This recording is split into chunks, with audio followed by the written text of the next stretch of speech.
देखिए दोस्तों, हमारी उपस्थिति गौड़ा बौड़ाम विधानसभा में है। तमाम कहीं ना कहीं जनसुराज के भावी प्रत्याशी हो सकते हैं भविष्य में। तमाम लोग जुड़े हुए हैं, इनसे जानते हैं कि क्या कुछ गौड़ा बौड़ाम में है और क्या कुछ कमी नजर आई गौड़ा बौड़ाम में, और क्या कुछ प्रशांत किशोर जो जो अशोक चौधरी पे इतना बड़ा आरोप लगा रहे हैं, कितना सत्य है। सबसे पहले अपना परिचय दे दीजिए। मेरा नाम डॉक्टर इफ्तिखार आलम है और मैं संभावित प्रत्याशी गौरा बौराम हूँ जनसुराज पार्टी से। आप गौड़ा बौड़ाम को किस नजरिए से देखते हैं? गौरा बौराम को किस नज़रिए से देखते हैं? नज़रिया तो देखने का बहुत अलग-अलग है, लेकिन आपके सवाल जो हैं कि किस नज़रिए से देख रहे हैं, इसका क्या मतलब है? बहुत कुछ मतलब यहाँ पे कमियां हैं, आप उस चीज को थोड़ा बताएं कि क्या कुछ नजर आया, क्या क्या कमी है यहाँ। गौरा बौराम विधानसभा में मेरे समझ से जो पारिवारिक ज़िंदगी में सबसे अहम होता है शिक्षा और स्वास्थ्य। और आप शिक्षा की व्यवस्था आप अगर देखेंगे तो वो यहाँ चरमराई हुई है। दूर-दराज में एक स्कूल मिलेगा और उसमें भी पढ़ने का सही से साधन नहीं है और बच्चों को स्कूल तक पहुँचने में दिक्कतें हैं। जो शहरी क्षेत्र है, जो हमारा देश ही गाँवों का देश है, उसी तरह से गौरा बौराम विधानसभा भी ये 34 पंचायत का समावेश लगभग 150 गाँवों का ये विधानसभा है। यहाँ पर 34 पंचायत है और लगभग 150 गाँव हैं। तो और जिसमें से जो शहरी जो क्षेत्र कहलाएगा, वो उसमें लगभग 8 से 10 है और उसके अलावा जो भी है वो गाँव से दूर-दराज में है। तो वहाँ तक पहुँचने में असुविधा हमेशा हो रही है।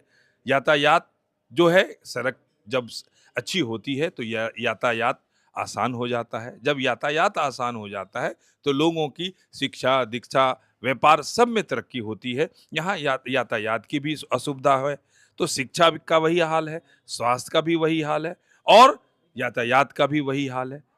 जहाँ तक यहाँ गौरा बौराम विधानसभा जो है उसमें ज़्यादातर लोग जो गाँव के मतलब परिवेश में रहते हैं। तो वहाँ तक आने-जाने में और यहाँ के ज़्यादातर लोग अपने रोज़ी-रोज़गार के लिए, अपने कारोबार के लिए बिहार से बाहर जा रहे हैं। ख़ासतर से हम लोगों के एरिया में अगर आप सहनी समाज में देखें तो मैक्सिमम लोग कटिहार, पूर्णिया और कलकत्ता और बाहर की जगहों में जाकर के अपना कारोबार कर रहे हैं। बिज़नेस कर रहे हैं। जो लोग पढ़े-लिखे हैं वो भी और जो लोग पढ़े-लिखे नहीं हैं, वो भी बाहर दिल्ली, कलकत्ता, मुंबई जाकर के कारोबार करते हैं क्योंकि यहाँ पर यानी पूरी तरह से पलायन की तरफ जो है कि रुख कर चुका है। यहाँ का युवा, यहाँ का जो है कि मर्द घर से बाहर हैं, महिलाएँ गाँव में हैं और उसमें भी ज़्यादातर महिलाएँ बाहर अपने जो है कि आस-पास के इलाकों में जाकर के जिस तरह से मखाने का कारोबार है या और भी तरह से लोग कारोबार करके ज़्यादातर लोग घर से बाहर रह रहे हैं। प्रशांत किशोर जो अशोक चौधरी पे इतना बड़ा आरोप लगा रहे हैं, वो कितना सत्य है? देखिए, प्रशांत जी ने आरोप लगाया है, इसमें कोई शक नहीं। प्रशांत जी ने लगाया है आरोप, तो आप ये भी देख रहे होंगे कि तथ्यों के साथ आरोप लगाया है। अशोक चौधरी माननीय ग्रामीण विकास मंत्री हैं और ये समझने का विषय है कि अब 2 साल के अंदर आपके पास 200 करोड़ की संपत्ति कैसे आ गई?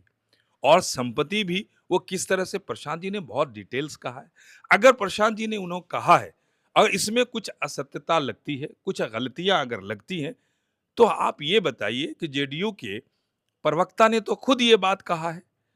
नीरज कुमार जो जेडीयू के प्रमुख बिहार के जेडीयू पार्टी के मुख्य प्रवक्ता है, उन्होंने भी कहा है। एक और दूसरे प्रवक्ता हैं, उन्होंने भी ये बात कहा है। तो उनके ही तो लोग इस बात को साबित कर रहे हैं और सच्चाई भी यही भी है कि अगर वो प्रशांत जी ने अगर ये आरोप लगाया है, तो वो आकर खुलकर आए, मीडिया में बताएं कि हम ऐसे नहीं हैं और हम गलत नहीं हैं, हमने चोरी नहीं किया, हमने बेईमानी नहीं किया। लेकिन आपको तो बताना होगा ना कि आपको 2 साल में 200 करोड़ की संपत्ति किस तरह से आपने अर्जित की है। आप अगर नहीं बताते हैं, यकीनन आपके अंदर कुछ कमियां हैं, डिफ़ॉल्ट है, तो ये तो सच्चाई है और पूरे बिहार का नौजवान, पूरी बिहार की जनता ये देख रही है, प्रशांत जी के प्रश्नों को भी सुन रही है और उनके जवाब का भी इंतज़ार कर रही है। वो क्यों नहीं मीडिया में आकर के कहते हैं कि हमने नहीं, ये हमारी पहले से अचल संपत्ति है या मेरी अपनी संपत्ति है, तो संपत्ति का ब्यौरा तो देंगे, डाटा तो देंगे।